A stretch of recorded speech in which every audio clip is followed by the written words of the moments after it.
Namaskar and good evening. Our Honorable Chief Guest, Mr. Anand Sharma, Honorable Union Minister for Commerce and Industry and Textiles, Government of India, our distinguished dignitaries on the stage, special invitees, distinguished awardees and delegates, respected members of the press and media, ladies and gentlemen. I have the privilege today in welcoming you all to the CII-ITC Sustainability Awards 2011, recognizing and rewarding excellence and unveiling India's most sustainable companies. We are fortunate and indeed privileged to have with us today the Honorable Union Minister for Commerce and Industry and Textiles, Mr. Anand Sharma, as the Honorable Chief Guest. We also have with us Mr. Suresh Prabhu, the Chairman of the Jury for the CII-ITC Sustainability Awards and Chairman of the Council for Energy, Environment and Water. And I now have the privilege in calling upon Mr. Y.C. Deveshwar, past President CII Chairman of Advisory Council of the CII-ITC Center of Excellence and Sustainable Development and Chairman, ITC Limited, to kindly deliver the opening remarks. Please welcome Mr. Y.C. Deveshwar.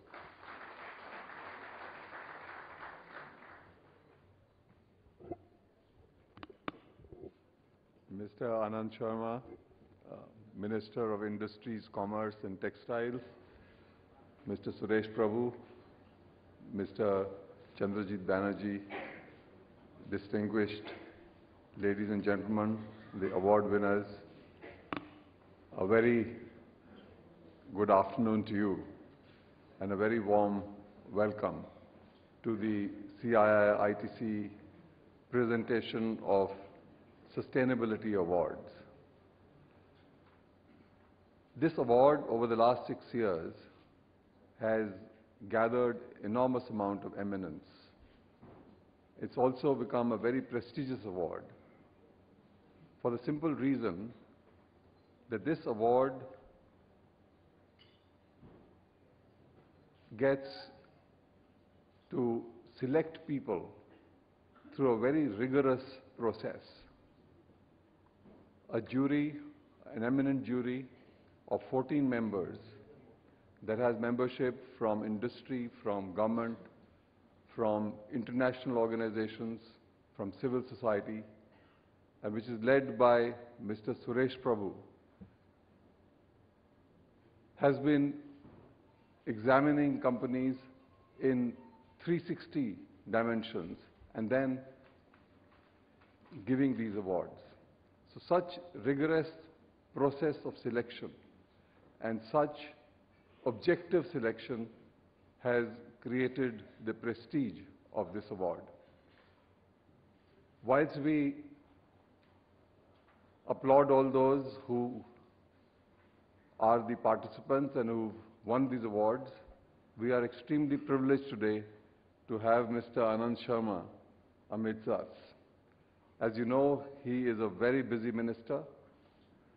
He is providing inspiring leadership to a ministry that is extremely important for the economic development of our country. He's been busy the whole day. There has been an India-EU meetings on trade and investment. Sir, we are very grateful to you that you spared the time from a busy schedule to be here with us today. Minister Sharma has also done a path-breaking policy reform by creating a new industrial policy whereby there would be industrial and investment zones for the country.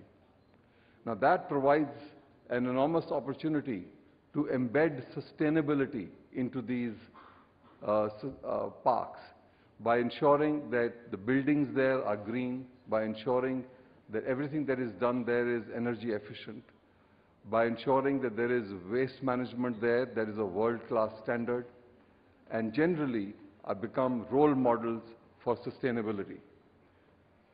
I must compliment you also for ensuring that you have also embedded inclusivity by virtue of targeting 100 million jobs that will be created with this policy reform.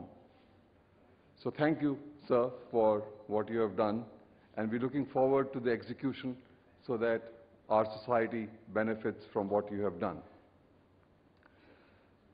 Ladies and gentlemen, this award started 6 years ago. And the CII-ITC Center of Sustainable Development also was commenced the same year. This was our proactive response to the clarion call that was given by the Prime Minister to the corporate bodies in India to contribute to the sustainable and inclusive development of India.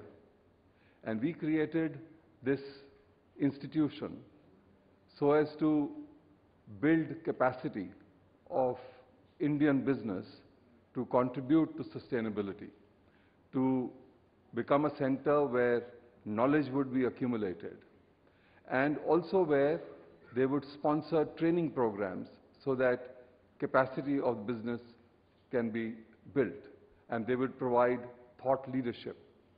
So this is what has happened, and over the last 6 years, we've also begun to provide awards and recognition to those who have gone beyond their normal business priorities of creating shareholder value to create value for society, much beyond what is normally done.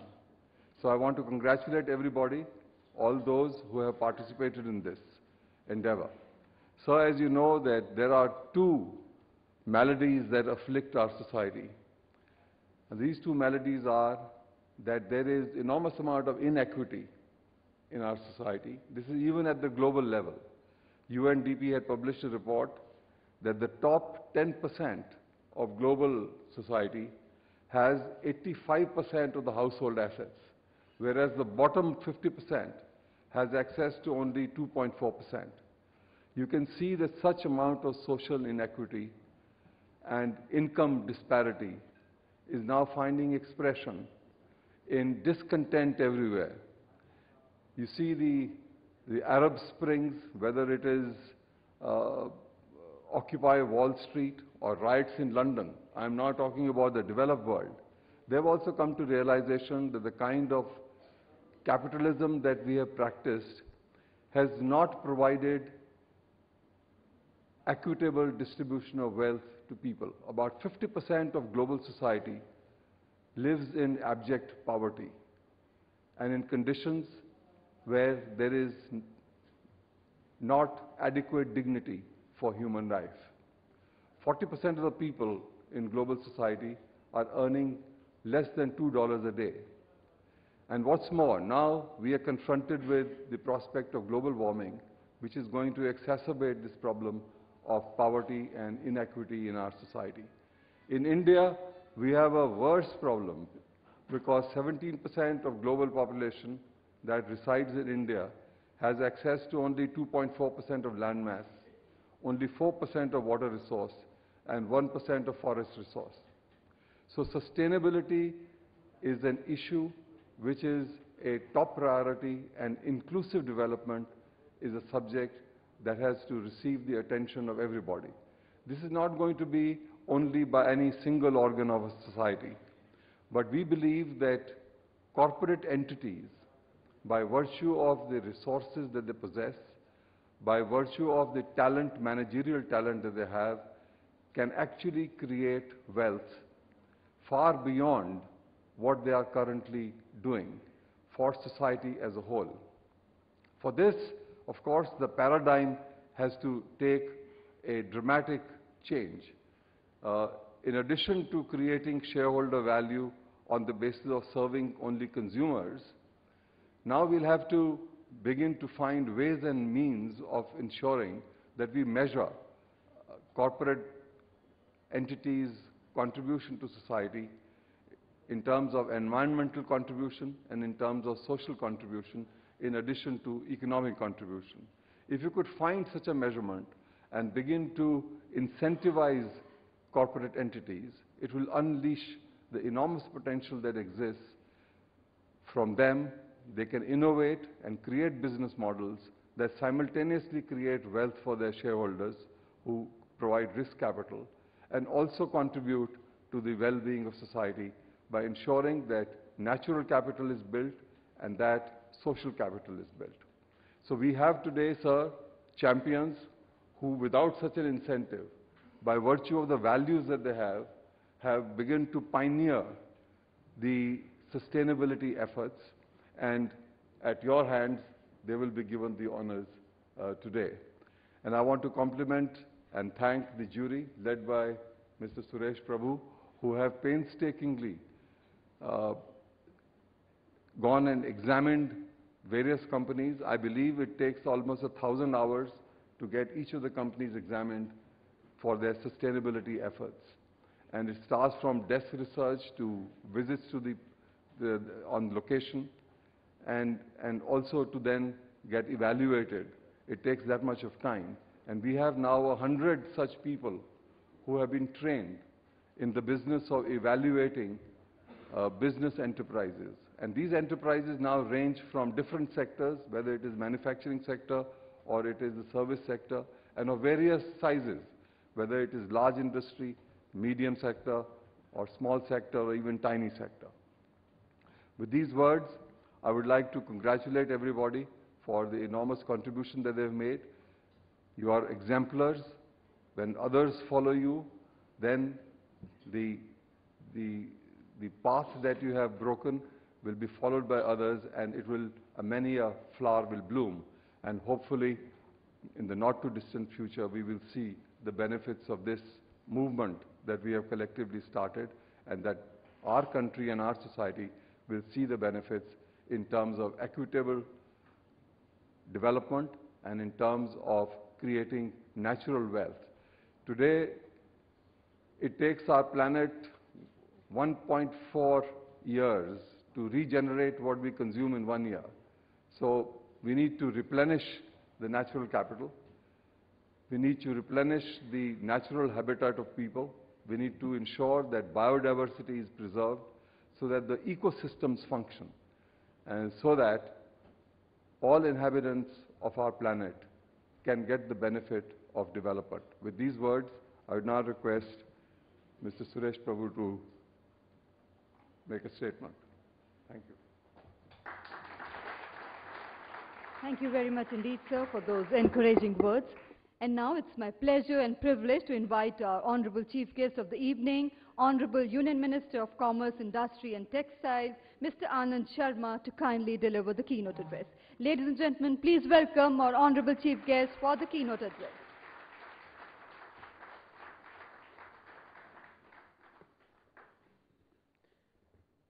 The Chairman of ITC, Mr. Y.C. Deveshwar, a visionary leader of the Indian industry, my dear friend and old colleague in Parliament, Mr. Suresh Prabhu, Mr. Chandrajit Banerjee, captains of industry, winners of the Sustainability Awards, ladies and gentlemen. I'm very happy to be here this evening, particularly given the campaign or the movement which is being built assiduously over the last 6 years, ever since the ITC and the CII decided to create a center on sustainability and to institute these awards. Sustainable development and inclusive growth are integral to our economic development. It is an imperative for this country and for any country to understand the meaning of the word sustainable development in every respect, its multiple dimensions and its impact on the society. Why I say so? Because as the world has witnessed industrial growth, advancement in technologies, innovation in new technologies, there's also been a pressure on the scarce resources of planet Earth. There has been impact and very adverse on the atmosphere, on environment, depleting forest cover, pollution of rivers,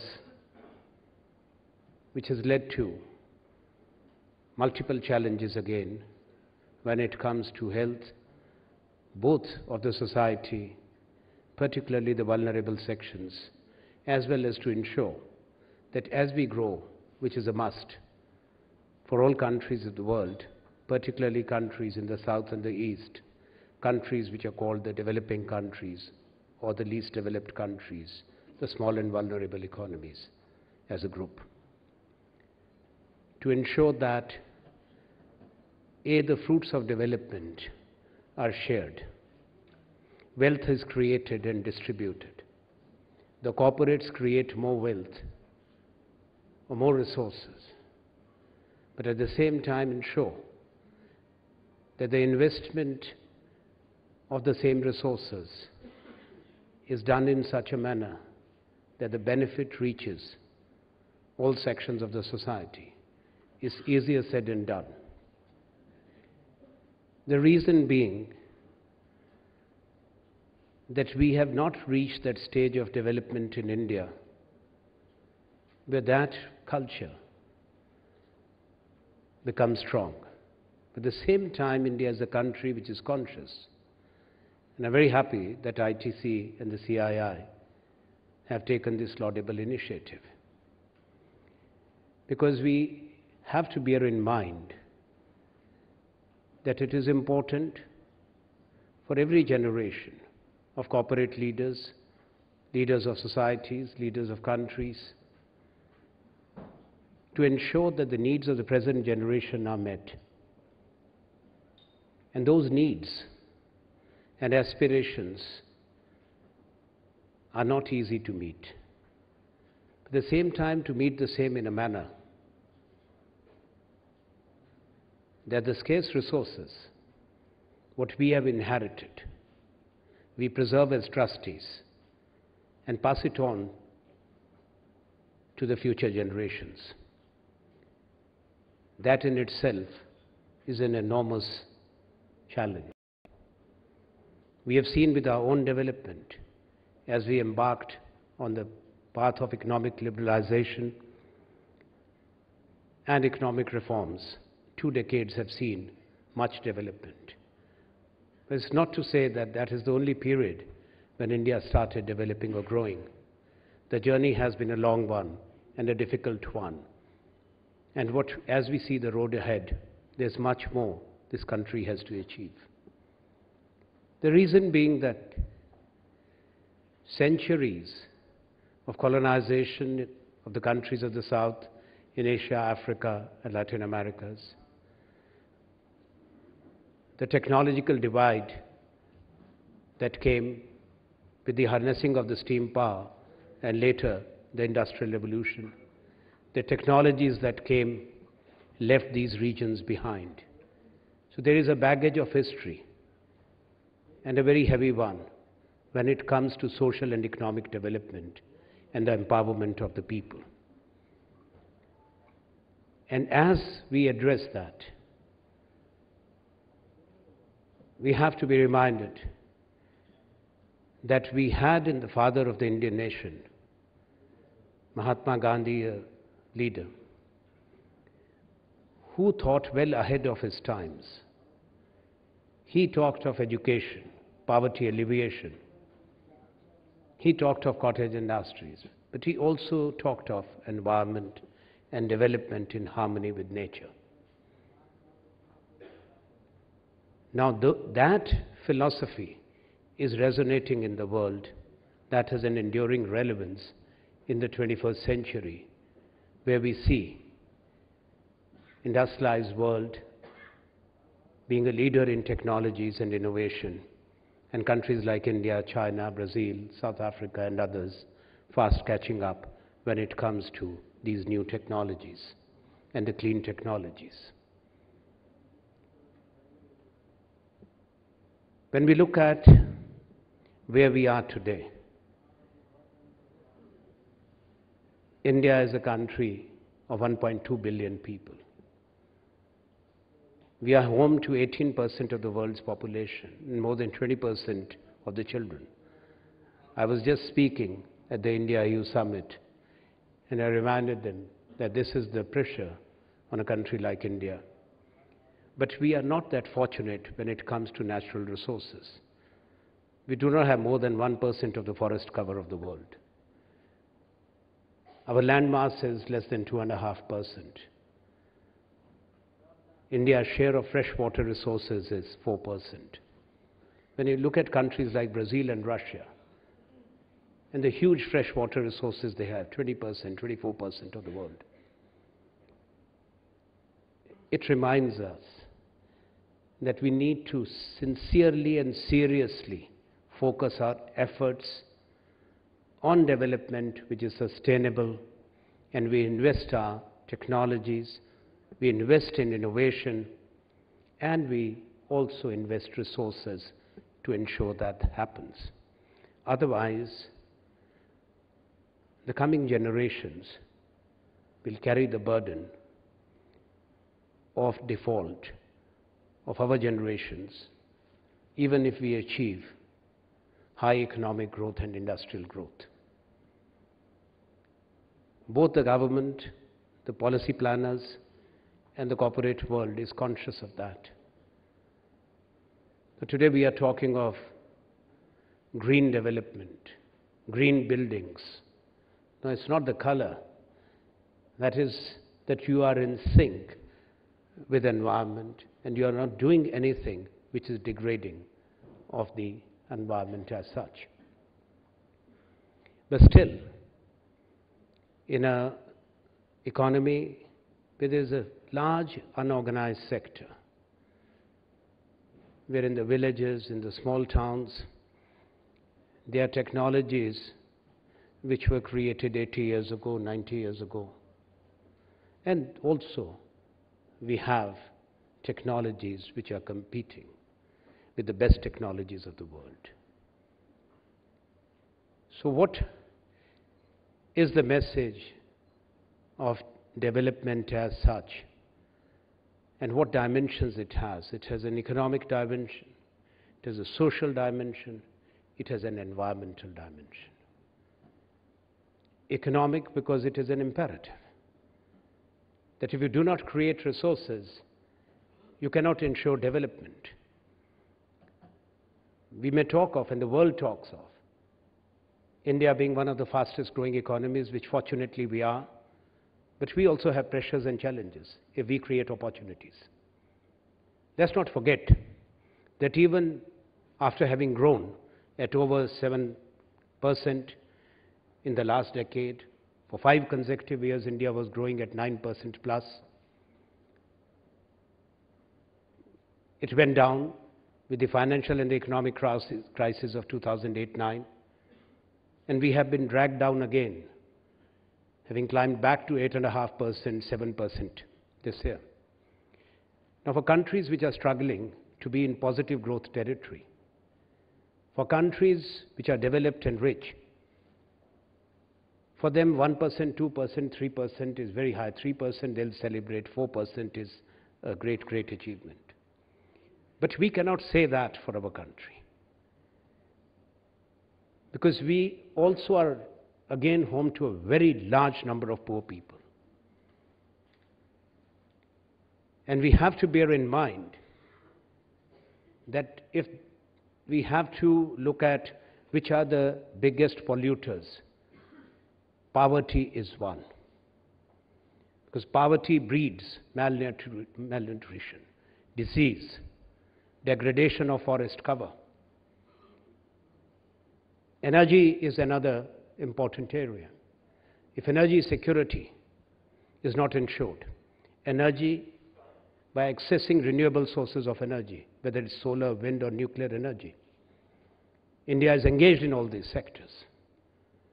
And the social dimension is very clear,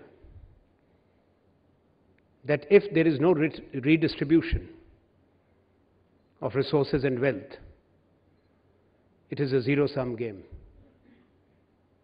Then we are not contributing to sustain the present for the future. And the environmental dimension, we all know. Therefore, when we plan, particularly the corporates, those who plan the cities or the townships have to be conscious and sensitive to this reality. There has been now a growing awareness in the world when we look at what happened 20 years ago, coinciding with our own economic liberalization, which led to the engagement of India with the world, the growing profile of the country, and also when we look at our growth in industry and production. 20 years ago was the Rio Convention. That was the Earth Convention of 1992. This year in June, again the world leaders will gather at Rio in Brazil. There will be Rio plus 20. Not that you're adding 20 countries, you have added 20 years. After that came the Kyoto Protocol. India is a member of that. Then the Bali Roadmap. And what is happening now, the countries which are part of this multilateral global process on environment and sustainable development have been meeting every year. Last few years you would have been reading about it, both what was said, what was agreed upon, from Copenhagen to Cancun, what is called the Conference of the Parties, and this time again in Durban in South Africa in December, we saw the emergence of the Durban platform. Now, when we are talking of global environmental challenge, the United Nations has a protocol, framework protocol on climate change. India is a member there too, has to be. But these protocols have recognized that all the countries of the world have common but differentiated responsibility. Why differentiated? And that's a global debate. It's differentiated because the energy intensity of the developing countries or the poor countries is much less. I'm not getting into an argument about where a large neighbor in the north is, but as developing countries, is so well documented over decades after the Industrial Revolution that how environment came under pressure. If you have a country like United States of America, the per capita greenhouse gas these emissions would be 23 tons. In Europe, it would average at 16.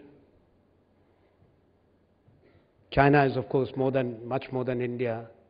India is less than 4. Now, that is the difference. And we have made a commitment as a country that our greenhouse gas emissions will never cross the threshold, the bottom threshold of the developed world.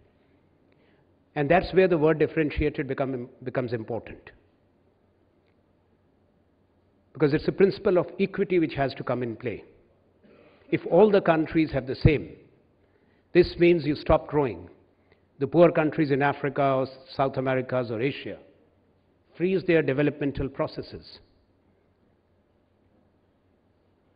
And that connects us directly to two things, to the Millennium Developmental Goals and also mitigation and adaptation, innovation, assimilation of technologies, but sharing of those technologies. That's what the leaders of the world agreed in Cancun, or prior to that at Copenhagen. But I'm afraid to say that as it happened at the turn of the century over the Millennium Developmental Goals, if you look at the huge gap on education, on food security, on malnutrition, on health security, on energy security, where commitment was made, where the rich of the world were to share less than 1.5% of their GDP, with the vast majority of countries which needed adaptation and mitigation. Many countries do not have the resources of adaptation also, let alone mitigation, or what the environmental damages are. And it is important for everyone in the world to realize that realization is coming. I remember saying it more than a decade ago, that those who have the technologies and the resources must share that.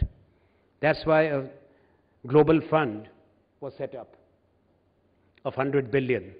We don't see that coming. Now about technologies, yes, it's true what Yogi Deveshwar was saying, that we have rolled out a very important policy initiative in the National Manufacturing Policy, which envisages to create mega investment and manufacturing zones, which will be standalone industrial townships. But the underlying theme there is green technologies, which will stand incentivized. And we want to make these industrial townships as the hub of innovation, but also of green technologies. And if that happens, then in these technologies, plus in manufacturing, where we propose to raise our share and create, as was said, 100 million jobs in a decade, India can become a manufacturing hub of the world. But that is where the thrust is on technology. But those countries which do not have the institutions of excellence, who do not have the resources, what happens? It's irrespective which part of the world a big hole is blown in the cover that we have over the planet. The entire planet will be affected, as we are seeing, because it's interconnected. There's no separation. Different continents are also connected because the oceans also have a seabed. So it's a wrong notion to think that if it happens in Africa, it will not affect Europe. And the same goes when it comes to the impact of poverty or pandemics. It travels very fast. And the same happens with the economic crisis. So everything today is so interconnected that we have to think very seriously. It's true that those who have developed technologies, even our own people, have the right of protection and the right to benefit from what they have intellectually achieved. That's what is known as the intellectual property rights and the various agreements, and the last being the TRIPS agreement. But at the same time, we have to bear in mind, when it comes to health security, particularly the availability of life-saving medicines at affordable prices, when it comes to environmental or the green technologies, the intellect of the world must be shared for the benefit of the humankind, for the benefit of the poor. What use would be that intellect if it becomes an exclusive preserve when we are talking of saving the planet? That is where the difference in approach lies in our philosophy and the philosophy of others. India has voluntarily taken upon itself to bring down its energy intensity by 20 to 25% in 1 decade. We are investing a lot in renewable technologies, being the 4th largest wind power producer of the world. Our electricity generation from nuclear energy, we hope to add 25,000 megawatts or 25 gigawatts in a decade, and taking it to 63 by 2030. So it's the entire basket, so that you lower your dependence on fossil fuels, which in any case are non-renewable. And if they are renewed, that would happen after 500,000 or 1 million years. They are renewable, but God knows what happens between then and now. So you have to focus at the present, to act as responsible trustees of these resources for the future generations. So what is being done by ITC and CII? What you people, those who have won the awards today, and I was told that the Tata Chemicals, which has won the Sustainable Trophy, is the first winner of this trophy. Congratulations. and to all the others. And I hope that the younger people in the corporate world and those who are engaged in the development of various technologies in the institutes of science, in the institutes of manufacturing and design, are inspired by this movement, so that there are more people who compete, there are more people who win, and we work together to create a better world for the future. Thank you.